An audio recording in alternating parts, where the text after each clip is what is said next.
My dear friends, good morning. कैसे हैं आप सभी? आई होप आप सभी बहुत अच्छे हैं और अपने एग्जाम की प्रिपरेशन खूब अच्छे से कर रहे हैं। फ्रेंड्स, आज का हमारा टॉपिक रहेगा उत्तक। यानी आज हम पढ़ेंगे उत्तक। ये उत्तक क्या होता है, किस प्रकार से इसको बांटा गया है, यानी किस प्रकार से जीवों में कार्य करता है, किस प्रकार से पादप में कार्य करेगा, यानी उत्तक हमारे लिए क्यों जरूरी होता है, किस प्रकार से ये कार्य करता है, इन सब के बारे में डिटेल से आज हम पढ़ेंगे। तो चलिए स्टार्ट करते हैं। सबसे पहले होता है उत्तक। क्लियर? मतलब कि इस पूरे चैप्टर के अंदर उत्तक से जुड़े हुए आपके सारे डाउट क्लियर हो जाएंगे। सबसे पहले वेलकम टू सक्सेस नोट, एक कदम सफलता की ओर। ऐसा कि फ्रेंड्स आपको बताया कि उत्तक उत्तक होता क्या है। यानी उत्तक वो होता है, ऐसी कोशिकाएं होती हैं जो समान गुण, यानी मतलब कि इस चैप्टर में ये बताया गया है कि ऐसे समान गुण वाले, समान आकार, मतलब एक जैसा आकार है, एक जैसा गुण है और एक ही कार्य को, मतलब कि कार्य को करने वाली कोशिकाओं का जो समूह होता है ना, उसको बोला जाता है उत्तक। यानी ऐसा कोशिकाओं का समूह होता है जो आपस में जुड़ी हुई होती हैं, जिनकी संरचना सेम होती है, कार्य सेम होती है, यानी वो किसी खास काम के लिए मिलकर काम करने वाली कोशिकाएं होती हैं, उनको बोला जाता है उत्तक। जैसे कि बात की जाए, शरीर के अंगों में पाई जाती कोशिकाएं होती है, मतलब उनके निर्माण के लिए उत्तक शरीर के अंग होते हैं, उनको हेमियोटाइसिस बनाए रखते हैं कि उत्तक को किस प्रकार से मतलब मिलकर, यानी हमारे मानव शरीर के अंदर 4 तरह के उत्तक काम करते हैं: तंत्रिका, स्नायु, उपकला और संयोजी। इस प्रकार से मतलब किस प्रकार से ये बॉडी के अंदर काम करते हैं, कैसे, जैसे कि बात की जाए अंगों का निर्माण करना, जैसे मतलब कि ना, जैसे कि कोशिका, जैसे कि 2-4 कोशिकाएं साथ मिलके अस्थि, उपस्थिति या पेशियों का निर्माण करती है। लेकिन जब बहुत सारे उत्तक आपस में मिल जाते हैं तो वो अंगों का निर्माण करते हैं। जैसे कि बात की है ना, जैसे कि बात की जाए कि कोशिकाओं से मिलकर तो उत्तक बन गया, लेकिन जब बहुत सारे उत्तक मिल जाते हैं तो वो अंगों का निर्माण करेंगे। यानी खाली उत्तक तो किसका निर्माण करेगा? अस्थि हो गई, उपस्थिति हो गई, ऐसे अंगों का निर्माण करेगा। लेकिन जब बहुत सारे उत्तक मिलते हैं तो वो बॉडी के पार्ट का निर्माण करते हैं। जैसे कि कोई भ्रूण होता है तो भ्रूण के टाइम पे वो एकदम बिल्कुल जीरो होता है, तो उसकी आंखें, नाक, कान, यानी उसका जो पूरी बॉडी का जो स्ट्रक्चर तैयार होता है ना, वो इन्हीं कोशिकाओं, यानी इन्हीं उत्तकों के थ्रू वो तैयार करते हैं। जैसे कि उसकी मतलब अमाशय, गुर्दे, यकृत, मस्तिष्क, यानी उसका अंदरी और बाहरी ढांचा होता है, उत्तक के थ्रू वो रेडी होता है। क्लियर हो गया? यानी किसी स्पेशल कार्य को करने के लिए ये सारे उत्तक हो गए, कोशिकाएं आपस में मिलकर कार्य करती हैं, तब जाके एक विशेष क्रिया, मतलब विशेष कार्य होता है, वो कंप्लीट होता है। जैसे कि सांस लेने का स्वर यंत्र, श्वास प्रणाली यानी फेफड़े, यानी एक छोटे से काम करने के लिए बॉडी के सभी पार्ट को काम करना पड़ता है। यानी सांस लेने की जो प्रक्रिया होती है उसके लिए नाक, मुंह, गला, फेफड़े, डायफ्राम, यानी तब जाके एक छोटी सी क्रिया सांस लेने की तो है, लेकिन उसके लिए हमें हमारे पूरी बॉडी को काम करना पड़ता है। जैसे कि ना, अब देखो, वायुमंडल की बात की जाए तो हम O2 को तो लेते हैं और CO2 को बाहर निकालते हैं, तो इनका आदान प्रदान कहाँ होता है? कुपिकाओं के अंदर होता है। डायफ्राम की वजह से हम इनका आदान प्रदान देख कर सकते हैं। अगर ये कार्य नहीं करेंगे तो हम सांस नहीं ले सकते। तो इसीलिए बताया गया है कि जो बहुत सारी कोशिकाओं का समूह मिलकर ऐसे कार्य करती हैं, जब जाके किसी, मतलब कि कोशिकाएं मिलकर करेंगी तो वो एक उत्तक बनेगा। उससे तो मतलब कि अस्थि, उपास्थि, ऐसे मतलब कि पेशी वर्गों का निर्माण होगा। लेकिन बहुत सारे उत्तक मिल जाएंगे तो वो बॉडी के अंगों का निर्माण करेंगे। जैसे कि बॉडी के पार्ट कम तैयार होंगे, तब जाके तो मतलब कि कोई भी विशेष क्रिया हो पाएगी। जैसे हम खाना खा रहे हैं तो पाचन तंत्र हो गया, मुंह हो गया, मतलब कि किस प्रकार से पूरा डाइजेस्ट सिस्टम काम करता है ना, तो उसी प्रकार से बताया कि ये सब काम करने के लिए उत्तक भी बहुत जरूरी होते हैं। सबसे पहले आता है संयोजी उत्तक, उपकला, पेशी, तंत्रिका होते हैं। जो मानव शरीर होता है इन उत्तक के ऊपर रेडी होता है। जो हमारे मानव शरीर के अंदर यही उत्तक पाए जाते हैं। बात की जाए उत्तक जो समस्त मतलब की सृष्टि होती है ना, जीव जंतु, पशु पक्षी, सबके अंदर उत्तक होते हैं। यानी बात हम तो फिलहाल हम पादप की तो बाद में करेंगे, हम तो वनस्पति और जंतुओं के बारे में बता रहे हैं। तो इसमें क्या होता है फ्रेंड्स, मतलब कि सभी मिलकर काम करते हैं। जैसे कि अब बताया गया था 17वीं शताब्दी के अंदर रोबर्ट हुक ने कोशिका की संरचना के बारे में बताया था। यानी उन्होंने बताया कि कोशिका जैसा भी कुछ होता है, यानी कोशिकाएं मिलकर काम कर रही हैं तो इनके जैसा कुछ होता है। तो इस बात को सिद्ध करने के लिए भी कम से कम 150 वर्ष लगे थे। यानी उसके अनुसंधान के बाद ये बात सिद्ध हुई थी कि कोशिकाएं होती हैं, वो काम करती हैं, ऐसे कोशिकाओं का समूह मिलकर उत्तक बनता है और उत्तकों का समूह मिलकर बॉडी के पार्ट जाके तैयार होते हैं। जो बॉडी के पार्ट कैसे गर्भ के अंदर किस प्रकार से रेडी होते हैं, उनका स्ट्रक्चर के बारे में उन्होंने काफी लंबे टाइम तक अध्ययन किया था, तब जाके इस बात को शायद साबित कर पाए थे। क्लियर हो गया? जैसे कि जंतु, वनस्पति सभी के जो अंग होते हैं वास्तव में विधि वगैरह से मतलब कि उनके कोशिकीय ऊतकों से मतलब कि बनकर तैयार होते हैं। जैसे कि जीव हो गया, जंतु हो गए, उनके जो बॉडी के पार्ट होते हैं उनके आकृति, आकार, कार्य होते हैं, मतलब कि वो किस प्रकार से क्या-क्या करेंगे, तो उनको जो उनका महत्वपूर्ण टिकाव होता है ना, किस प्रकार से होता है, तो ये ऊतक के ऊपर ही होता है। अब मैं फ्रेंड्स आपको बता रही हूँ, जैसे कि मैं आपको नोट्स पढ़ा रही हूँ, जैसे कि मैं आपको साइंस के नोट्स पढ़ा रही हूँ, तो आपको पता चल रहा है ना किस टाइप के नोट्स मैं आपको पढ़ा रही हूँ। तो उसी प्रकार से इंडियन हिस्ट्री हो गया, Indian geography, world geography, Indian political, static GK, ये सारी ई बुक रेडी की गई है। अब इस ई बुक के अंदर क्या होगा, जैसे कि बात की जाए तो स्टैटिक के अंदर पूरा स्टैटिक कंप्लीट हो जाएगा। जैसे कि कौन बड़ा छोटा क्या आगे पीछे जितना भी स्टैटिक होता है ना हमारे मतलब कि पूरे मतलब कि इंडिया के लिए जो स्टैटिक होता है ना, तो वो सारा स्टैटिक इसके अंदर कंप्लीट करवाया गया है। और पॉलिटिकल, पॉलिटिकल एक बोरिंग सब्जेक्ट है, लेकिन इस पॉलिटिकल से ही ज़्यादातर क्वेश्चन होते हैं ना, वो पॉलिटिकल से ही आते हैं। तो पॉलिटिकल को भी एकदम शॉर्ट वे में, सॉफ्ट वे में तैयार किया गया है, जैसे कि ये ना कि आपको याद भी हो सके, और मतलब इसकी जो लैंग्वेज है ना उसको हार्ड न करके शॉर्ट की गई है, ताकि आपको समझ में भी आए कि क्वेश्चन चाहता क्या है, क्वेश्चन क्वेश्चन का मतलब क्या है। क्लियर हो गया? तो आपको इसके लिए क्या करना होगा, इन ई बुक को डाउनलोड करना होगा। डाउनलोड करने के लिए आपको इसी ई बुक मतलब इसकी जो लिंक मैं आपको डिस्क्रिप्शन लिंक है, इसके अंदर आपको इसको डाउनलोड करना होगा। अगर आपको कुछ डाउट होता है तो साइड में नंबर दे रखे हैं, आप इनके ऊपर कॉल करके इनकी डेमो क्लास ले सकते हैं। डेमो क्लास से आपको एक आइडिया हो जाएगा कि किस प्रकार की क्लासेस इसके अंदर बनाई गई है, यानी किस प्रकार के ये नोट्स तैयार की गई हैं। क्लियर? अब आता है उत्तक, यानी हम स्पेशली पढ़ेंगे अब उत्तक के बारे में, कौन कौन से मतलब कि मोस्टली उत्तक होते हैं जिनके बारे में डिटेल से हमें बताया गया है। उत्तक की परिभाषा करते हुए ये बात बताई गई थी, जैसे कि एक जैसे अनेक विशेषकृत कोशिकाओं का समूह, यानी जैसे एक जैसे होते हैं ना बहुत सारे मतलब विशेष कार्य करने के लिए कोशिकाओं का समूह होता है, जो कि किसी जटिल कार्य को करने के लिए कोशिकाओं का समूह तैयार होते हैं, जो होता है ना तैयार होता है, तब जाके वो किसी मतलब कि ये कोशिकाओं का समूह जब रेडी होता है तब जाके कोई विशेष क्रिया हो पाती है, यानी किसी कार्य को कंप्लीट करने के लिए इन कोशिकाओं का समूह तैयार होता है, जब वो उत्तक बनता है, और उत्तक से ही कोई भी कार्य क्रिया कंप्लीट हो पाती है। यानी जो उत्तक होते हैं विशेष प्रकार के कार्य को संपादित करने के लिए इनका होना बहुत जरूरी होता है, जैसे कि सुरक्षा करना, भोजन का पाचन करना, पेशियों का संकुचन करना, यानी ऐसे विशेष क्रिया करने के लिए उत्तक कार्य करते हैं, जैसे कि अस्थि, मांसपेशी, कोटलीवर्ज, वसा, तंत्रिका, गन्ना, मुख्य उत्तक, यानी इस प्रकार से इनको कार्य करने के लिए तैयार किया गया है। अब आता है एपिथेलियम उत्तक की। एपिथेलियम योजक, पेशी, तंत्रिका उत्तक, यानी ये जो उत्तक होते हैं आखिर होते क्या हैं। जैसे कि पहले क्या आ गया, एपिथेलियम। एपिथेलियम की बताया जाए तो ये उपकला उत्तक भी होते हैं, यानी एपिथेलियम उत्तक को ही उपकला उत्तक भी कहा जाता है। यह किस प्रकार सा होता है, यह एक पशु उत्तक होता है जो कि एक भीतरी और बाहरी हिस्सों को ढकता है, यानी एक ऐसा उत्तक होता है जो बाहरी और भीतरी हिस्सों को ढकेगा। जैसे कि इसकी एक महीन और चिकनी झिल्ली होती है, जो कि उपकला शरीर के अंगों के मतलब होता है ना कि जिसकी हमने स्किन होती है जो बिल्कुल पतली सी होती है, जो शरीर के अंगों को ढककर उसकी रक्षा करने के लिए काम करती है। क्लियर हो गया? जैसे कि ये कोशिकाओं के साथ मिलकर एक झिल्लीदार उत्तक बनाता है, और शरीर के काफी अंगों को मतलब उनकी जो सतह होती है उनको ढकता है। ये त्वचा व आंतों की परत होती है, ग्रंथियां होती है, श्वास नाल होता है, जनन मूत्र वाहिनी, इन सब के ऊपर मतलब उनकी सुरक्षा करने के लिए ये कार्य करता है। क्लियर हो गया? अब आता है योजक ऊतक। योजक ऊतक को संयोजी ऊतक भी कहा जाता है। अब संयोजी ऊतक क्या होता है, शरीर के विभिन्न अंगों के बारे में, यानी जो ये दिखा रखा ना योजक ऊतक, इसके बारे में बताया गया है कि शरीर के विभिन्न अंगों को जोड़ने वाला अगर कोई ऊतक है तो वो होता है संयोजी ऊतक। इसके मतलब कि संरचना और समर्थन प्रदान करता है, और ये शरीर के अंदर सबसे ज्यादा पाए जाने वाला ऊतक होता है। यानी आप सभी को ये बात तो समझ में आ चुकी है कि आप इतना पढ़ चुके हैं कि कोई भी काम करने के लिए शरीर के सभी मतलब कि अंगों को काम करना पड़ता है, तो ये सबसे ज़्यादा पाए जाने वाला उत्तक होता है, क्योंकि परस्पर सभी अंग काम करेंगे तब जाके तो उसका मतलब कि सभी अंग समर्थन करेंगे तभी जाके तो कोई क्रिया हो पाएगी। क्लियर? यानी जो संयोजी उत्तक होता है ये शरीर के विभिन्न अंगों को आपस में जोड़ता है, उन्हें आकार देने का काम करता है।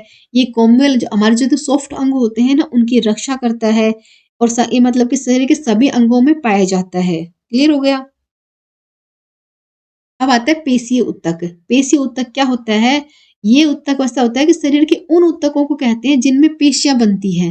यानी जो पेशियां ऊतक होती है क्या होती है? जो मांसपेशियां होती है ना, यहाँ पर पेशियां बनती है, उनको बोला जाता है पेशीय ऊतक।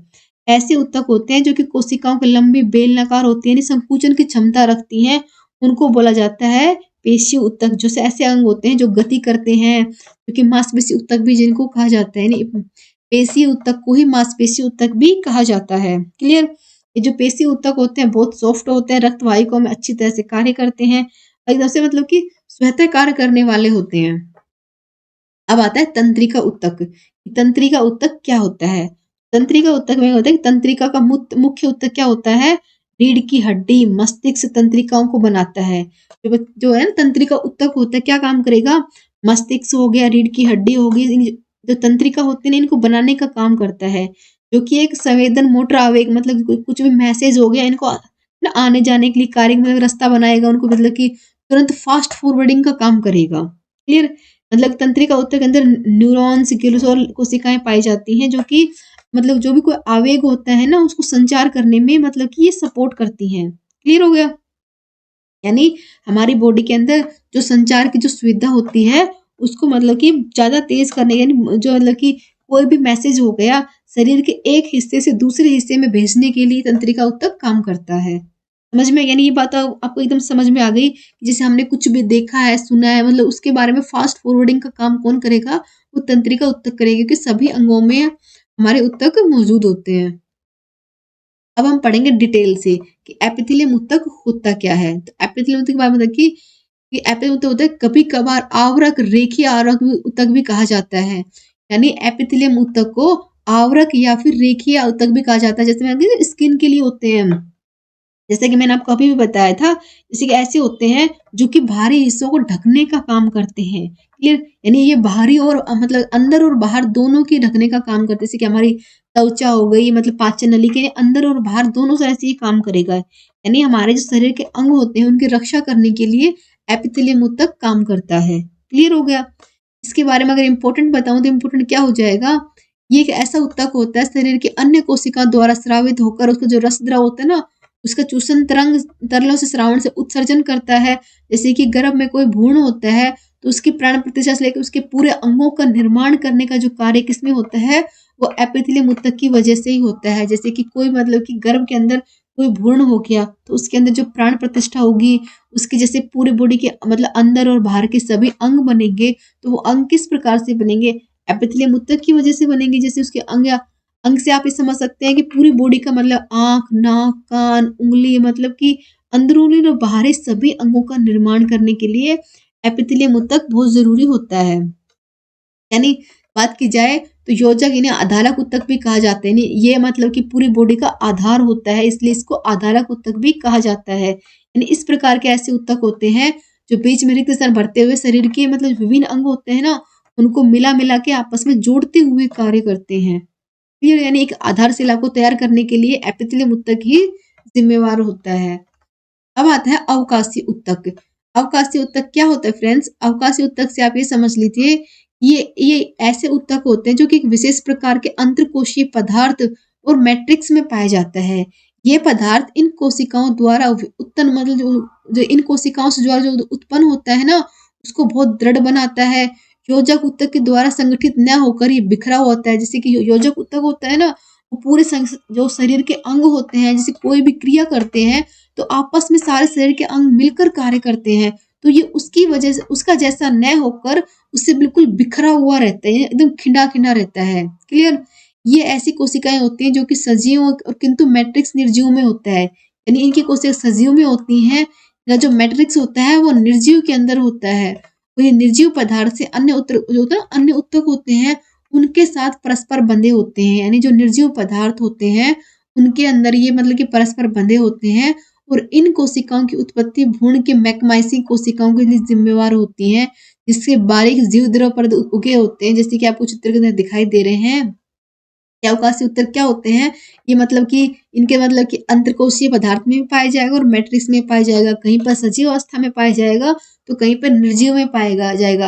यानी ये जैसे कि संयोजी ऊतक होता है ना, एक साथ काम करता है, तो उसकी भांति ये काम ना करके ये अलग-अलग काम करते हैं, नहीं मतलब बिखर कर काम करता है, तो इसके मतलब कि काम अलग ही होता है।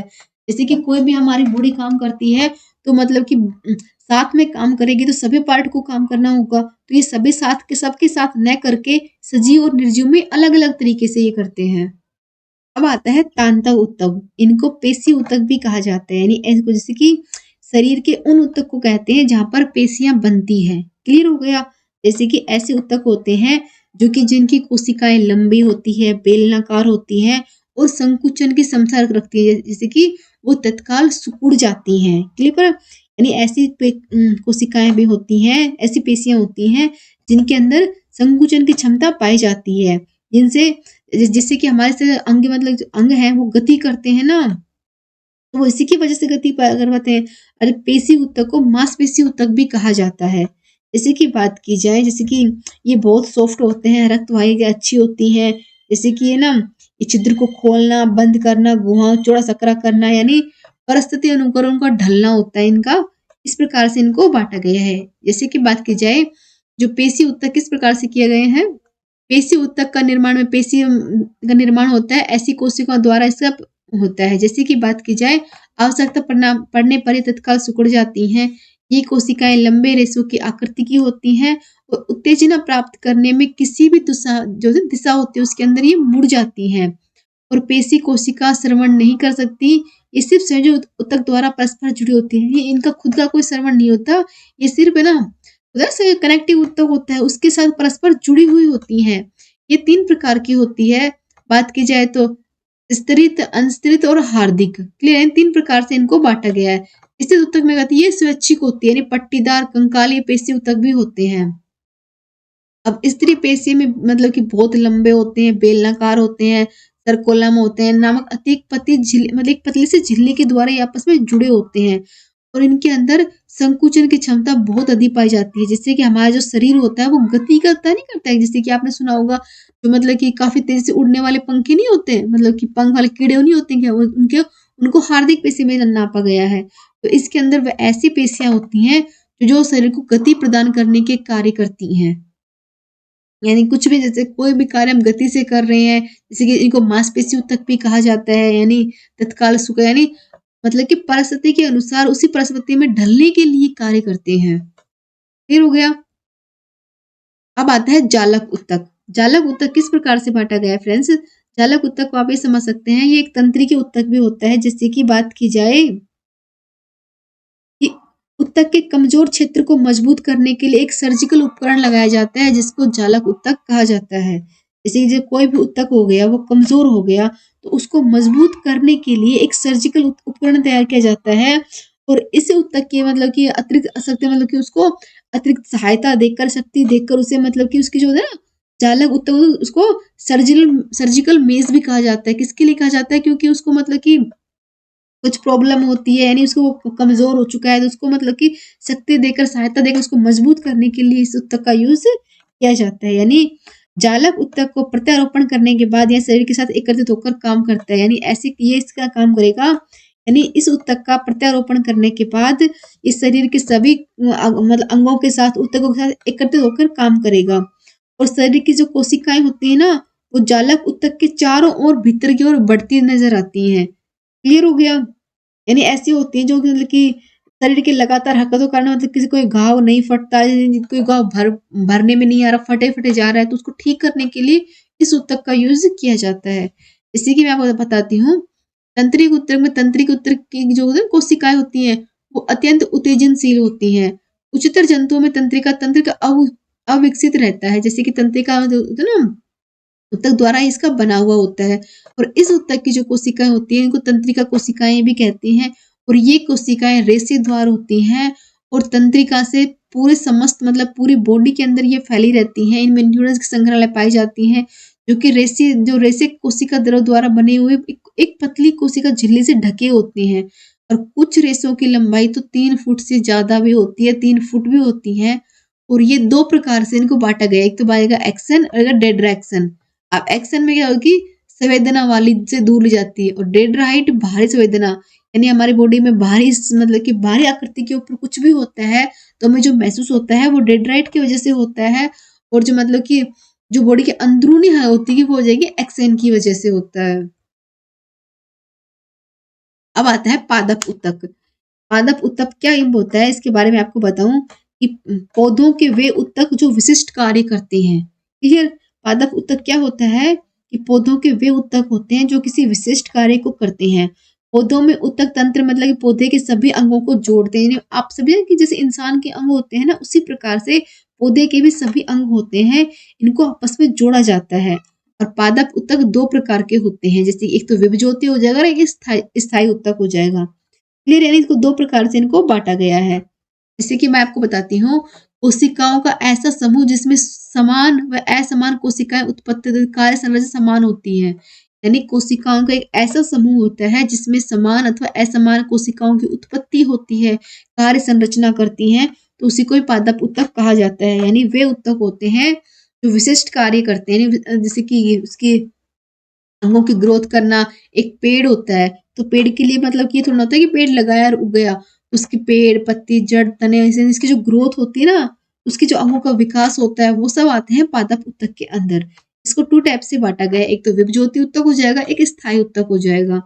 अब आता है कि विभज्योति ऊतक क्या होता है। अब मैं आपको बताऊं कि विभज्योति ऊतक में क्या माना गया है। ऐसे ऊतक जिनकी जो होती है ना उपस्थिति कोशिकाओं में निरंतर विभक्त होती रहती है, यानी जो कि विभाजन की क्षमता रखते हैं, जिनकी कोशिकाएं निरंतर अलग अलग होती रहती हैं। क्लियर हो गया? वो इसको मतलब कि विभज्योति ऊतक कहा जाता है। जैसे कि ये कोई कोई पेड़ आपने देखा है, पेड़ या पौधा आपने देखा है, तो उसकी लंबाई मोटाई बढ़ाने के लिए सहायक रहती हैं।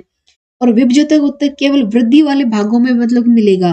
जैसे कि वृद्धि वाले भाग कौन कौन से होते हैं पेड़ के लिए, उसकी जड़, तना और भाग, मतलब कि ऐसे भाग होते हैं जो कि वृद्धि के लिए होते हैं ना, मोटा पतला होना, तो उसके लिए विभज्योति ऊतक ही कार्य करता है। इसको तीन प्रकार से बांटा गया है। पाया जाएगा शीर्षस्थ उपजा, पार्श्व उपजा और अंतर्वेशी उपजा। अब शीर्षस्थ उपजा में क्या हो जाएगा, जड़ तने की शाखाओं का मतलब अग्रशिरा में पाए जाने वाले ये वो ऊतक होते हैं जो मतलब कि जड़ तने की और तो शाखाओं के मतलब आगे वाला स्थान होता है वहां पर पाया जाता है। यानी जो विभज्योति ऊतक होता है, ये पौधे की जो निचला स्ट्रक्चर होता है ना, उसके जड़ तना मतलब उसके जो भाग होते हैं उसकी लंबाई चौड़ाई मोटाई के उसके ऊपर डिपेंड करते हैं। जो ऐसा ऊतक होता है जिनके मतलब कि बार बार विभाजन होने की क्षमता रखते हैं। आप सभी को पता है जो जड़ होती है वो एक थोड़ी ना होती है, मतलब जड़ कितने रूपों में अलग अलग होती है। तो जो मतलब विभाजन की क्षमता रखते हैं तो उनको विभज्योति ऊतक में शामिल किया गया है। पार्श्व उपजा में क्या हो जाएगा, द्वितीय वृद्धि की संचालित करने के बाद जड़ तने का पार्श्व भाग में पाए जाते हैं। यानी जो जड़ और तना होता है ना, इसके पार्श्व भाग में ये पाए जाते हैं।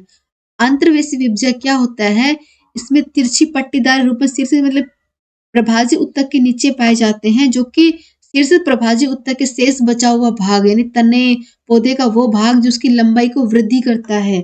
यानी जो मैंने आपको अभी बताया था कि विभज्य ऊतक में क्या होता है, इसके अंदर ये ऊतक पौधे की लंबाई मोटाई बढ़ाने के लिए सहायक होते हैं, और ये मतलब उसकी वृद्धि करने वाले भागों पर ही मिलेगा।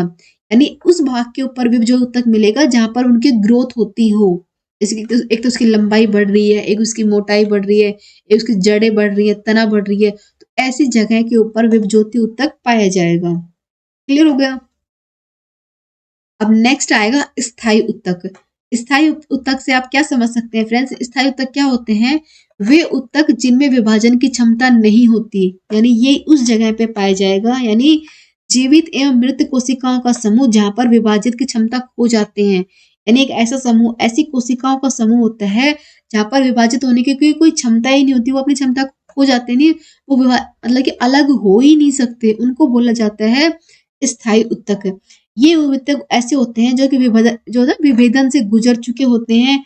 स्थायी ऊतक पौधों एवं मानव दोनों के अंदर पाए जाते हैं। यानी ये जरूरी नहीं है कि पौधों में पाए जाते हैं, ये मानव और मतलब कि पौधे दोनों के अंदर ही पाए जाते हैं। अब स्थायी ऊतक की बात की जाए तो इसको मतलब कि तीन प्रकार से बांटा गया है, जिसकी सरल स्थायी ऊतक और जटिल स्थायी ऊतक, यानी दो प्रकार से बांटे गए हैं। यदि इसके पार्ट हो जाएंगे, सरल, एक तो सरल हो जाएगा, एक जटिल हो जाएगा। अब सरल में कौन कौन से आते हैं, एक तो आ जाएगा मृदु ऊतक, स्थूल कोण उत्तक और दृढ़ उत्तक, यानी सरल के जो सरल स्थायी उत्तक होते हैं इसके 3 प्रकार से इसको बांटा जाता है। जैसे कि बात है मृदु उत्तक में, तो प्रोटीन, वसा, मंड जैसे खाद्य पदार्थ में संचय मृदु उत्तक द्वारा होता है। और स्थूल कोण में क्या होता है, तने की जो क्षमता होती है वो स्थूल कोण द्वारा होती है। और दृढ़ उत्तक में क्या होते हैं, जैसे कि ना कि कठोर बीजावरण से निर्माण दृढ़ उत्तक, यानी ऐसे मतलब कि कोई मतलब कि फल होता है जो कि कठोर, उसका जो बीजाणु बहुत कठोर होता है, जैसे कि नाशपाती होती है, वो खाने में कितनी कठोर लगती है। नारियल हो गए, अखरोट हो गए, लेग्नुमेसी हो गए, यानी फल भी लोग जो बीज होता है ना, जो आवरण होता है वो दृढ़ कोशिकाओं से मतलब कि जो सख्त होता है, वो किस में आते हैं, दृढ़ उत्तक के अंदर आते हैं। क्लियर। अब आता है जटिल उत्तक। जटिल उत्तक में आप क्या समझ सकते हैं फ्रेंड्स, एक से अधिक कोशिकाओं से, यानी एक से अधिक कोशिकाओं से बने गए उत्तक को जटिल उत्तक या जटिल स्थायी उत्तक कहा जाता है। यानी कई तरह की कोशिकाओं से मिलकर बना हुआ होता है जटिल उत्तक, यानी एक से अधिक, या फिर समझ सकते हैं कई तरह की कोशिकाओं से मिलकर बना होता है जटिल उत्तक। क्लियर। ये कोशिकाएं एक साथ मिलकर काम करती हैं। और जटिल उत्तक पौधों व जानवरों शरीर में पाए जाने वाला होता है, यानी जो जटिल उत्तक होता है वो पौधे, जानवर, शरीर, मानव से सबके अंदर पाए जाने वाला उत्तक होता है। और पौधे जो पौधा होता है उसमें जटिल उत्तक तने, जड़े और पत्तियों में पाया जाता है। यानी आप सोच सकते हैं कि ये किस भाग में पाया जाता है, तो ये तने में, जड़ में और उसकी पत्तियों में पाए जाने वाला एक उत्तक होता है। यानी जो जटिल स्थायी उत्तक होता है उसमें संवहन क्रिया संचालित होती है, इसी वजह से इसको संवहनीय उत्तक भी कहा जाता है। क्लियर। अब इसे दारू क्या होता है फ्रेंड्स, जड़ों द्वारा अवशोषित जल खनिज पौधे के अन्य भागों तक पहुंचाना। यानी हम पानी देखो जड़ में डालते हैं, लेकिन जब जड़ उस पानी को अवशोषित करके उसको मतलब कि पौधे की पत्तियों में पूरे पूरे पौधे के अंदर जो पहुंचाती है उसको बोला जाता है दारू। क्लियर। अब दारू होता है जटिल उत्तक होता है, इसको 4 प्रकार से मतलब कि जो कोशिकाओं से मिलकर बना होता है। कौन कौन सी हो जाएंगी, एक आ जाएगी वहनिकाएं, वाहिकाएं, काष्ठ मृदु उत्तक और काष्ठ तंतु, ये इसके पास्ट हो जाएंगे।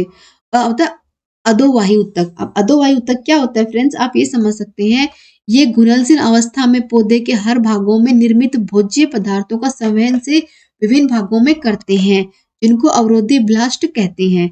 अवरोधी जटिल उत्तक 4 प्रकार की कोशिकाओं से मिलकर बोला जाता है, चालनी अवयव, नलिका, सुखी कोशिकाएं, फ्लोएम मृदु उत्तक और फ्लोएम रेसे। यानी मैं आपको बताऊं कि आप वनडे एग्जाम की प्रिपरेशन कर रहे हो तो इतना डीपली आपसे नहीं पूछेगा, लेकिन आपको नाम नाम इसलिए बता दिए गए कि जरूरी होता है। आप उत्तक से ये समझ सकते हैं कि मानव शरीर में उत्तक कोशिकाओं का समूह होता है जो कि एक साथ मिलकर शरीर के एक विशिष्ट काम करने के लिए कार्य करते हैं। उत्तक वो होते हैं जो कि शरीर के अंगों व अंग प्रणाली को बनाने में हेल्प करते हैं। शरीर में उत्तक का होने का कारण मतलब यह है कि शरीर की कार्य क्षमता कार्य कर रही है, यानी शरीर के अंदर उत्तक होंगे तभी शरीर की जो कार्य क्षमता होती है वो कार्य कर पाती है। जैसे कि आपसे ये पूछ सकते हैं कि उत्तक कितने प्रकार के होते हैं, तो कितने होते हैं, संयोजी, उपकला, मांसपेशी, तंत्रिका, यानी 4 प्रकार से इनको बांटा गया है। उत्तक के कार्य क्या होते हैं, संयोजी उत्तक मतलब कि इसमें समर्थन और लचीलापन होता है। उपकला उत्तक के अंदर पदार्थों की गति को नियंत्रित करता है। और मांसपेशी उत्तक क्या होता है, वो गति करने में हेल्प करता है। और तंत्रिका उत्तक संचार करने में हेल्प करते हैं। एक तरह से मैं आपको शॉर्ट तरीके से बता रही हूँ कि इनके अंदर मतलब क्या क्या होता है। क्लियर हो गया। अब मतलब किसी उत्तक का अगर पुनर्जनन होता है तो वो किस प्रकार से होता है, तो शरीर की उम्र बढ़ने के साथ साथ उत्तक का पुनर्जनन भी होता है, जिसकी वो अपनी क्षमता को कम कर देता है। और पुनर्जो चिकित्सा द्वारा किसको तरीके से मतलब नए नए तरीके इसके बारे में खोजे जा रहे हैं। अब मैं आपको बताती हूँ कि पौधों में उत्तक किस लिए जरूरी होते हैं, यानी मानव में तो बता दिए मैंने आपको किस लिए होता है। यानी 4 पार्ट होते हैं, चारों के अलग अलग होते हैं। संयोजी में लचीलापन और समर्थन होता है। उपकला में जो मतलब कि जो पदार्थों की गति को कंट्रोल करते हैं, मांसपेशी गति करने में हेल्प करते हैं और तंत्रिका संचार करने के लिए।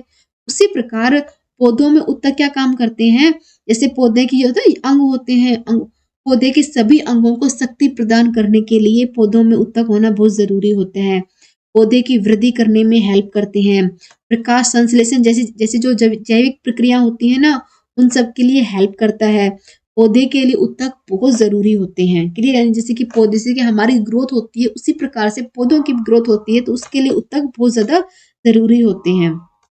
जैसे कि पौधे में ऊतक क्या काम करते हैं, तो पौधे की मतलब ऊतक होंगे तभी उसमें लचीलापन या फिर लोच आता है, पौधे की वृद्धि होती है, पौधे के अंदर प्रकाश संश्लेषण श्वसन जैसे जैसे क्षमताओं का मतलब विकास होता है, पौधे की जो यांत्रिक शक्ति होती है वो बढ़ती है, पौधे का आंतरिक अंगों की रक्षा कर पाते हैं, और पौधे के अंदर जो दृढ़ता और समर्थता आती है वो आती है नहीं।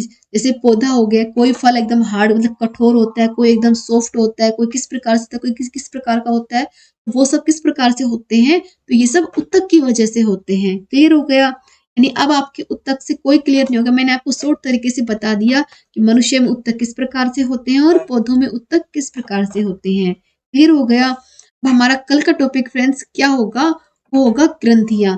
यानी हमारे जो मानव शरीर के अंदर कितनी ग्रंथियां होती हैं, कौन कौन सा कार्य करती हैं, इन सब के बारे में हम अब कल पढ़ेंगे।